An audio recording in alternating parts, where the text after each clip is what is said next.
사랑하는 성도 여러분, 메리 크리스마스. 오늘은 수요일인데요. 또 함께 여러분과 말씀을 나누도록 하겠습니다.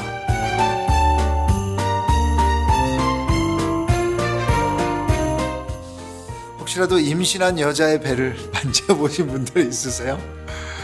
저는 아내가 임신했을 때 배를 만져봤는데 뱃속에서 아이가 움직일 때 배가 울퉁불퉁 안에서 꿈틀꿈틀 뭐가 움직이는데 놀랍더라고요.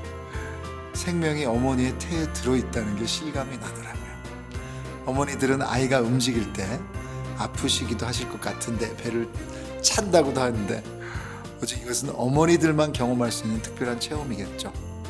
이런 놀라운 장면이 크리스마스의 이야기 가운데 나옵니다. 예수님의 어머니 마리아가 천사의 임신 예언을 듣고 난 후 친지인 엘리사벳을 만나러 갔습니다. 그리고 임신한 두 여자가 만나게 되죠. 누가복음 1장 39절부터 우리 56절을 함께 읽도록 하겠습니다. 이때 마리아가 일어나 빨리 산골로 가서 유대 한 동네에 이르러 사가랴의 집에 들어가 엘리사벳에게 문안하니 엘리사벳이 마리아가 문안함을 들으매 아이가 복중에서 뛰노는지라. 엘리사벳이 성령의 충만함을 받아 큰 소리로 불러 이르되 여자 중에 내가 복이 있으며 내 태중에 아이도 복이 있도다. 내 주의 어머니가 내게 나아오니 이 어찌 된 일인가. 보라, 내 문안하는 소리가 내 귀에 들릴 때에 아이가 내 복중에서 기쁨으로 뛰놀았도다. 주께서 하신 말씀이 반드시 이루어지리라고 믿은 그 여자에게 복이 있도다. 내 영혼이 주를 찬양하며 내 마음이 하나님 내 구주를 기뻐하였음을 그의 여종의 비천함을 돌보셨음이라. 보라, 이제 후로는 만세에 나를 복이 있다 일컬으리로다.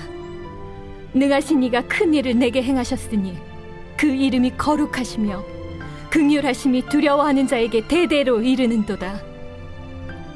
그의 팔로 힘을 보이사 마음의 생각이 교만한 자들을 흩으셨고 권세 있는 자를 그 위에서 내리치셨으며 비천한 자를 높이셨고 줄이는 자를 좋은 것으로 배불리셨으며 부자는 빈손으로 보내셨도다.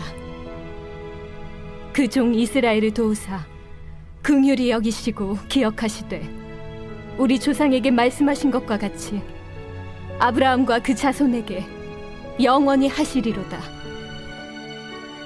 마리아가 석 달쯤 함께 있다가 집으로 돌아가니라.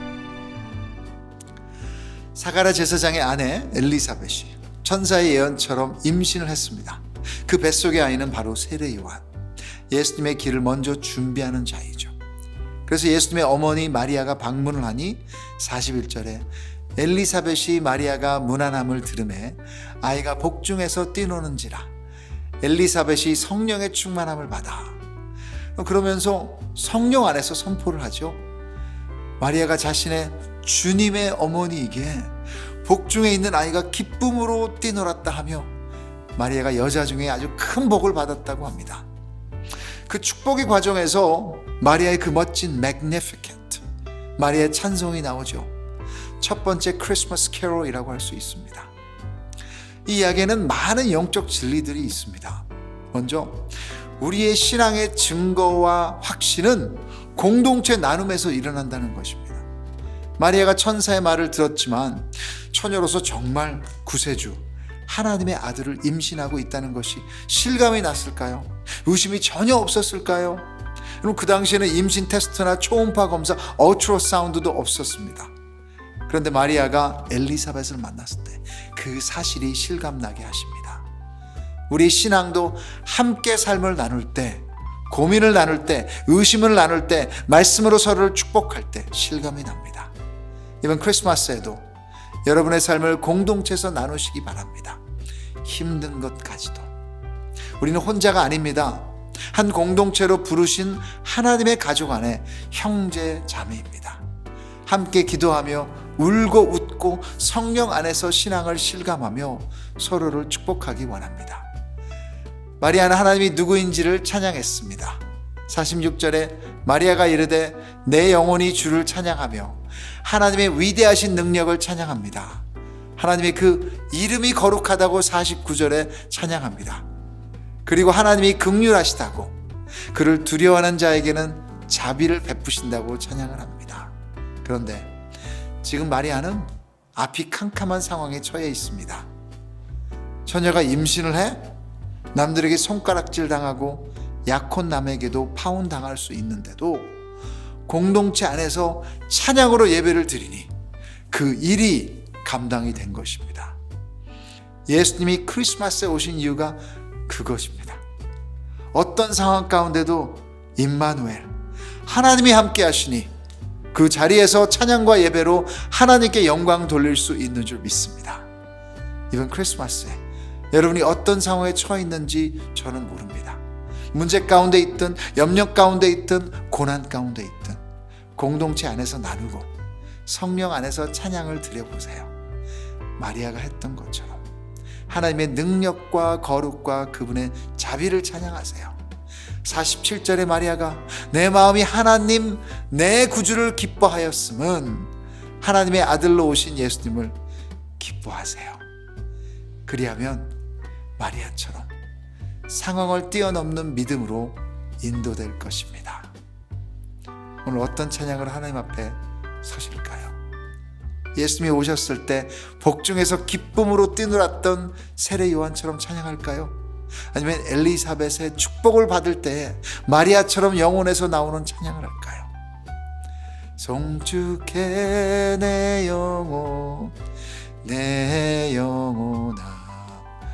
거룩하신 이름 이전에 없었던 노래로 나 주님을 경배해.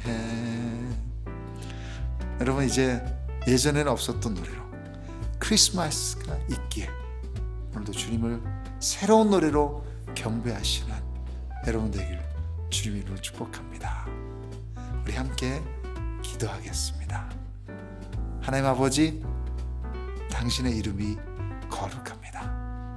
비천한 마리아를 돌아보시며 그녀의 이름을 높이시며 하나님의 역사를 일으키신 것처럼 우리도 불쌍히 여기시고 오직 주님의 이름만 드러내는 삶이 되게 하여 주시옵소서. 무엇보다도 주님의 이름과 역사를 항상 찬송하기를 원합니다. 그러므로 인해 우리의 마음이 항상 감사로 가득 차게 하여 주시고 상황 위에 계신 주님의 신실하심을 잊지 말게 하여 주시옵소서. 그리고 우리에게 육적인 생명만이 아니라 영적인 생명을 주심을 감사드립니다. 주님의 경이로운 이름을 찬양합니다. 예수님의 이름으로 기도드립니다. 아멘. 자, 여러분 좋은 하루 되시고 내일 뵙겠습니다.